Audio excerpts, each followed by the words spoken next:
புதுச்சேரியில் அதிமுக ஆட்சிக்கு வந்தால் தனி மாநில கோரிக்கை வென்றெடுக்கப்படும் என்று முதலமைச்சர் ஜெயலலிதா தெரிவித்துள்ளார். புதுச்சேரியில் இன்று பரப்புரை மேற்கொண்ட அவர் ஆளும் என்ஆர் காங்கிரஸ் கட்சியை கடுமையாக விமர்சித்தார். தமிழக முதலமைச்சர் ஜெயலலிதா புதுச்சேரியில் இன்று பரப்புரை மேற்கொண்டார். நிர்வாக திறமையற்ற ஆட்சியால் புதுச்சேரி வளர்ச்சியில் மிகவும் பின்தங்கி இருப்பதாக கூறிய அவர், காங்கிரஸ் எதிரி என்றால் என்ஆர் காங்கிரஸ் துரோகி என்றார். காங்கிரஸ், திமுக மற்றும் என்ஆர் காங்கிரஸ் கட்சிகள் மாநில அந்தஸ்து கோரிக்கையை நிறைவேற்றாதது ஏன் என்று அவர் கேள்வி எழுப்பினார்.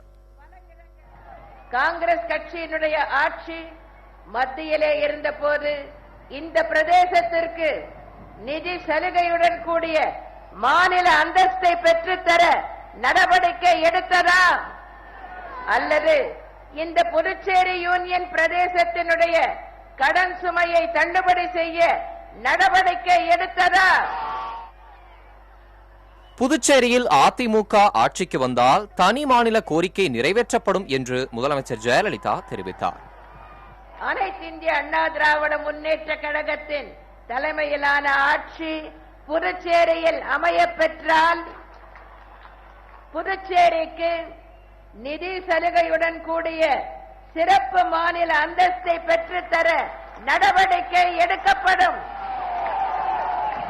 புதுச்சேரி அரசின் கடன் சுமையான 6400 கோடி ரூபாயை முற்றிலும் தள்ளுபடி செய்ய நடவடிக்கைகள் எடுக்கப்படும். தமிழகத்தில் செயல்படுத்தப்பட்டு வரும் நலத்திட்டங்களை பட்டியலிட்ட முதலமைச்சர் ஜெயலலிதா, புதுச்சேரியிலும் விலையில்லா 20 கிலோ அரிசி, மாணவர்களுக்கு லேப்டாப், மிதிவண்டி போன்ற திட்டங்கள் கொண்டுவரப்படும் என்றார்.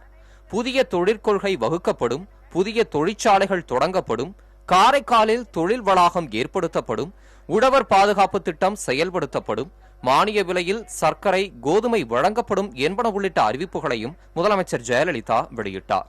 புதுச்சேரியில் போட்டியிடும் 30 வேட்பாளர்களை அறிமுகப்படுத்தி அவர் வாக்கு சேகரித்தார். புதிய தலைமுறைக்காக செய்தியாளர் ரகுமான்.